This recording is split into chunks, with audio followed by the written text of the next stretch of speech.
Dober večer, cenjene gledalke, spoštovani gledalci. Moje ime je Aljuš Pertinač. Bademeister tam spodaj. Minister Počivalšek, popularno imenovan tudi Bademeister, se te dni mudi na 9-dnevni ekskurziji na Novi Zelandiji in v Avstraliji.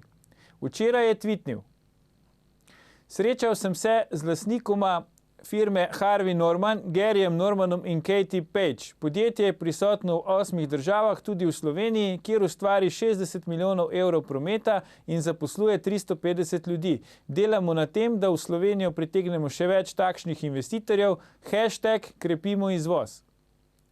Zakaj je minister moral potovati v Avstralijo, da je izvedel, da veriga Harvey Norman posluje tudi pri nas, in zakaj se mu zdi, da mora krepiti avstralski izvoz, ostaja uganka. Res pa je, da je tam spodaj baje vse obrnjeno na glavo. Vi pa gledate oddajo VV Faktor, resnica boli, komentarji še bolj. Danes bomo za vas komentirali: Zaustavimo tajkune, napoved končnega sodnega in finančnega obračuna s tajkuni, začenja se bitka za detajkunizacijo Slovenije. V zadnjem delu oddaje pa nagrada za preživetje. Prešernova nagrajenka od svojega dela ne more preživeti, če ne je zgolj fižola iz konzerve in špara na svojih otrocih. Ena izmed glavnih tem predvolilnega boja za bližajoče se parlamentarne volitve ter hkrati ena izmed ključnih nalog prihodnje vlade bo prav gotovo detajkunizacija Slovenije.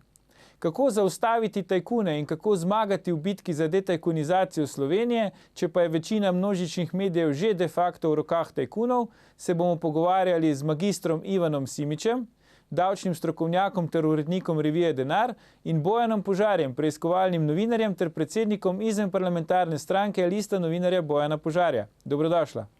Ja.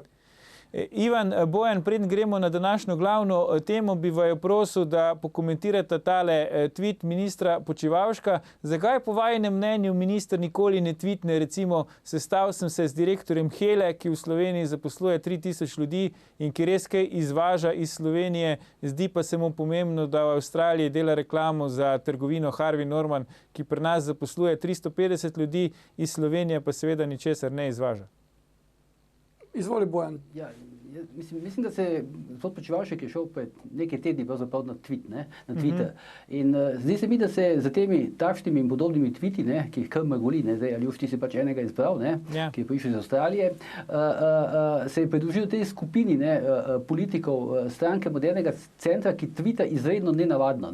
Zdaj tukaj se vedno sprašujem, kdo jim piše te tweete, če jih res pišejo sami, ne vem, in kdo se odloča, kdaj poslati kakšen tweet, ker vse ta, mislim, velika večina teh tweetov je absurdnih in meji bizarnih in meji na ne vem, kakoli bi rekel, in zdaj, ta je pač takšen, zdaj jaz ne vem, zakaj gospod Počivalšek še ni videl kakšnega Harvey Normana v Celju, recimo, če sta že Ljubljana, Maribor zanj predaleč, zdaj, kako si predstavlja, da se s tem Harvey Normanom v Sloveniji krepi naš izvoz, jaz sem gospodarski laik v primerjavi z njim, nisem ne ekonomist, pa nisem ne minister za gospodarstvo, pa on bi pravzaprav pa to lahko vedel. Lahko pa seveda tudi, da je ta pot v Avstralijo bila tako dolga, 15 ur, ne vem točno, odkot je letel, da pač je, ne vem, jet lag pustil posledice, da je stvari preprosto zamešal. Ja, je možno. Ivan, kaj ti praviš? Ne, jaz ta tweet razumem v drugi obliki, razumem ta tweet kot informacijo nam, državljanom v Republiki Sloveniji, da minister nekaj dela, da ni potoval zastonj tako daleč, da so stroški upravičeni, kajti pogovarjal se je o novi investiciji v Slovenijo. In jaz gledam v tem smislu. Poleg tega pa izhaja tudi iz tega, da bodo državljani ali pa tisti, ki so to prebrali, čez pol leta ali pa čez eno leto sploh pozabili, da je karkoli tweetno, ker ljudje imajo pač kratek spomin pri takih zadevah. Vedeli bo samo, da je bilo neko uspešno potovanje v daljno deželo in to bo vse. Tako da jaz poznam te zadeve, kako so, in ti, če greš na državne stroške tako daleč, moraš nekako to upravičiti. In kaj češ lepšega kot Slovencem sporočiti, da si najdejo neko novo investicijo v Slovenijo. No vidiš, Aljuš, jaz sem poskušal biti čim manj ciničen, nisem vedel, da bo. Jaz nisem ciničen, jaz sem čisto to, kako razumem. Jaz tako razumem to. Ivan, in to je z mrtvo hladnim obrazom, čisto hladnokrvno je to povedal. Tako razumem. Z mrtvo hladnim obrazom davčnega svetovalca. Tako, ja. No, predlagam, da gremo na današnjo glavno temo. Ivan, ti si pred kratkim v reviji Denar objavil članek, v katerem si razkril, da je kar 8 podjetij v posrednji ali neposrednji lasti Stojana Petriča nakazovalo denar v davčne oaze. Ne. Zdaj vidimo ta seznam teh podjetij tudi na ekranu. Zdaj skupna beseda je seveda kolektor v najrazličnejših izvedbah. Ne. No, potem pa si seveda nam prikazal tudi skupne zneske nakazil teh podjetij v davčne oaze. Ne. Zdaj, zakaj na desni Ivan Simic zneski nič, da pojasnim gledalcem? Zato, ker seveda je časopis Delo poročal o tebi kot enemu glavnih bi rekel, nakazovalcev denarja v davčne oaze, kar seveda ni res. Ne. Zamolčal pa je, da je pa Stojan Petrič pa res nakazal, kot smo zdaj videli, tam 35 milijonov, še malo več v davčne oaze. Ne. Zakaj po vajenem mnenju recimo mediji poročajo o stvareh, ki se ne dogajajo, ne poročajo pa o stvareh, ki se dogajajo, kar zadeva recimo davčne oaze in pa izogibanje plačilu davka v Sloveniji? No, če jaz povem za ta konkreten primer, ki se je nanašal na mene, torej, največjo napako, ki je naredil časopis Delo v tem, ko so se lotili mene ali pa če se je to lotila novinarka Anuška Delić, je bila ta, ker so pričakovali, da bom jaz reagiral tako, kot reagira, bom rekel, velika večina Slovencev, v katerih pišejo na podoben način. Jaz pač to zadevo sem sprejel taka, kot je, tiste v začetne udarce možeš preživeti, potem se pa lotiš po brskanju po zgodovini in po podjetjih tistih, ki so se tebe privoščili in nekega človeka, kateremu ne bi našel neko zadevo ali pa neko napako in še sreča, da imamo spletno stran Urada za preprečevanje denarja, kjer so od 18. oktobra 2011 objavljena vsa nakazila, bom rekel, v države, ki se štejejo za tako imenovane davčne oaze, ali pa ne vem, države, kjer je povečana verjetnost pranja denarja ali pa financiranja terorizma. In na tem seznamu je, mislim, da zadnje 2 leti tudi Bosna in Hercegovina, kamor so pač kolektorji nakazovali torej ta znesek, ki je bil prikazan. In jaz samo hočem reči, da nekdo, če v nekomu nekaj piše, naj to zadevo preveri. Jaz ne vem, kako se je zdaj zadeva končala, je to rešilo mimo gospoda Stojana Petriča, kar jaz težko verjamem. Glede na to, da je pa Anuška Delić že nekaj časa na bolniški, pa so se mogoče odločili, da jo bodo pač dali na stranski tir zaradi tega neresničnega članka, ki je o meni napisala. Ampak to, kar hočem povedati, torej ljudstvo, torej navadni državljani, pa tisti, ki berejo časopis, ko slišijo davčna oaza, takoj ustvarijo, bom rekel, neko negativno konotacijo določeni osebi. Če pa mi pogledamo, že kar sem tudi prej objavil, koliko Luksemburg je recimo tudi na seznamu davčnih oaz v Sloveniji, čeprav je članica Evropske unije in na nobenem uradnem seznamu ne OECD-a, ne Evropske unije Luksemburga ni, so 3 slovenska podjetja nakazala 162 milijonov denarja. Tako da hočem samo to povedati, da ta denar se nakazuje, normalno lahko se kupuje kakšne storitve, kakšno blago, ki ga potem uporabljajo v Sloveniji.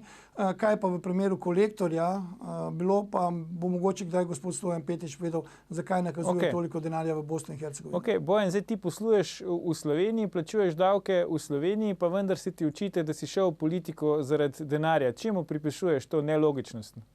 Tukaj ne gre, kako bi rekel, jaz tega ne pripisujem nelogičnosti, jaz tega pripisujem pač, bom rekel, nekim politično motiviranim zapisom, zoper mene, ne glede pač, da jih napišejo novinarji, ampak velika večina teh novinarjev, ki se ukvarja, ki piše o notranji politiki, je politično motiviranih, ali po svojem lastnem prepričanju, ali pa zato, ker so jim tako naročili lastniki. In čim, jaz sem seveda to pričakoval, čim sem pač dal, kako bi rekel, pod točko številka 1, v okviru mojih 33 programskih točk za te volitve, boj proti tajkunom, pa boj proti bančnemu kriminalu, sem vedel, da jih bom pač na nek način fasal s strani novinarjev, pa medijev, tisti, ki so pač v rokah teh lastnikov, ki se recimo lastnikov tajkunov, ki se potencialno počutijo pač ogrožene s tem mojim volilnim programom. To je popolnoma razumljivo. In ker očitno ta hip še niso mogli, kot bi rekel Ivan, kaj drugega izbrskati, mi pač očitajo to, da grem v politiko zaradi denarja, kar je popolnoma absurdno.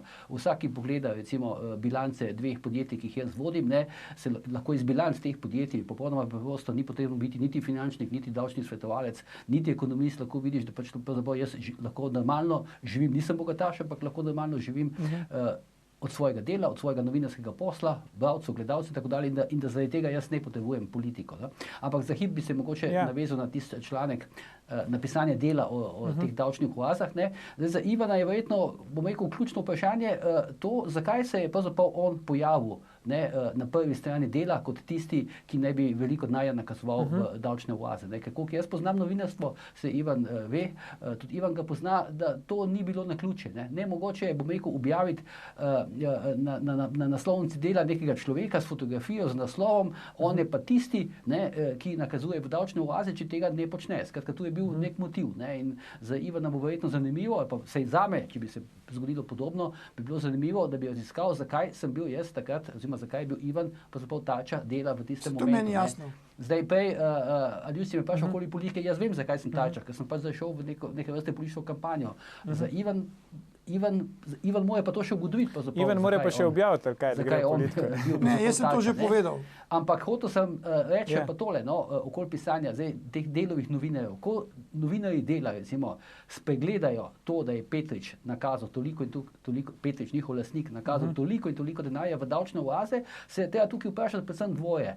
Ali vedo, ne, pa tega zavestno niso napisali, ali pa to ne vedo, ne, in pa pišejo podobne stvari. Pa ne vemo, kaj je hujše. Oboje je katastrofa, oboje je slabo. Ne. Mislim, človek se sploh ne more odločiti, kaj je slabše eno ali drugega, ampak dejstvo pa je, ne, zdaj, ko pogledamo to nazaj, pisanje o teh rajskih dokumentih, je z vidika Dela bilo popolnoma nekredibilno. Ne. Isto bila takrat za tiste srečne panamske dokumente, kjer so novinarji iz istih dokumentov v tujini izbrskali res velike ribe iz področja politike, obveščevalnih služb, biznisa in tako dalje. Novinarji Dela so pa tam izbrskali to, da naj bi si Dejan Zavec, ne, preko nekega podjetja košarkaša na Ptuju, kjerkoli. Hoče več, to so stvari, ki jih je treba rešiti, ampak zdaj Ivan pravi, da on ve, zakaj, to sem jaz razumel, če sem prav razumel, da on ve, zakaj je bil takrat tarča, ampak jaz tega ne vem, tudi če bi Ivan to pojasnil, povedal, ja. Recimo vesel. Ne? Zdaj čaka, da pove. Izvoli, Ivan, povej, zakaj si bil tarča. Torej, zakaj si bil tarča? Torej, informacija, ki sem jaz dobil, pa tudi vsega izhaja, to je bila pač nogometna zgodba, zadnje volitve za predsednika nogometne zveze, ko sem kandidiral, moj nasprotnik oziroma eden od članov drugega tabora je bil Franci Zavrl, ki se sedaj tudi piše Delič. In on je bil tisti in to je bil pač enostavna zadeva, dajmo Simiča očrniti, dajmo ga pribiti. In jaz sem pač, gledajte, to sem sprejel, čas gre mimo, ljudje pač o meni govorijo, kar govorijo, jaz vem, kaj je resnica, to sem tudi argumentiral. In če se navežem na to, kar je Bojan povedal glede teh novinarjev in glede teh informacij, ki so ti raziskovalni novinarji Dela objavljali, jaz sem imel občutek, tudi ko sem gledal en prispevek, da Nuška Deli sploh ni vedela, kaj gleda v računalnik. Jaz ne verjamem, da se ona sploh razume v branje bilanc. In bom rekel, te dokumente raziskuje nekdo, ki ve, kako se ta posel dela, ki ve, kako se to izvaja, ne more to delati en novinar, ki, ne vem, nima niti svojega podjetja, čeprav Nuška ga ima, ki je blokirano, ampak ti moraš imeti neko podjetje, moraš vedeti, kako to posluje, tuji odvetniki, kaj se dogaja in tako naprej in tako naprej. In zato se slovenski novinarji ne morejo primerjati z nekaterimi tujimi, ki so pač uspeli, da so odstavili določene ministre in tako naprej. No, jaz tudi recimo nisem videl to, pa to bi, če bi jaz recimo bil novinar Dela, pa bi mi urednik dal neko nalogo, ne, da pregledujem neke davčne oaze, ne, transakcije in podobno, bi pač šel, prvo, kar bi naredil, bi šel na spletno stran Urada za preprečevanje denarja. Nisem niti videl, da so tam te stvari javno objavljene. Tam je 25.000 nakazil. Ker jaz tako mislim, da bi imelo za Delo, za novinarje Dela ali pa za Delo kot medij, bi imelo veliko večjo težo, ne, če bi oni recimo te transakcije, ne, slovenskih tajkunov objavili v Delu, v kjerkoli. Ne pa da oni pišejo o tem. Recimo gospoda Petriča vprašali, zakaj v 4 letih tukaj bi pa naleteli, ne samo na Petriča, tukaj bi naletela cel krog prijateljev, Stojana Petriča. Zdaj, da jih ne naštevam po vrsti, se nekateri, mislim, da so bili tudi že v drugih medijih objavljeni. Ker cela vrsta Petričevih prijateljev nakazuje denar recimo v Republiko Srpsko. Ne sicer 35 milijonov, ampak mislim, da je bil zanj omenjen, da je nakazal 7 milijonov evrov in podobno. Tako da to je pa seveda, to bi bilo pa res raziskovalno delo novinarjev, na to bi lahko bili ponosni, ampak tega pač ne počnejo. Zdaj ti povem, Aljuš, recimo, samo primer Večera, ni povezan povezan je z lastniki Večera, ampak poglej, Večer je v zadnjem tednu dni objavil o meni 3 ali 4 članke.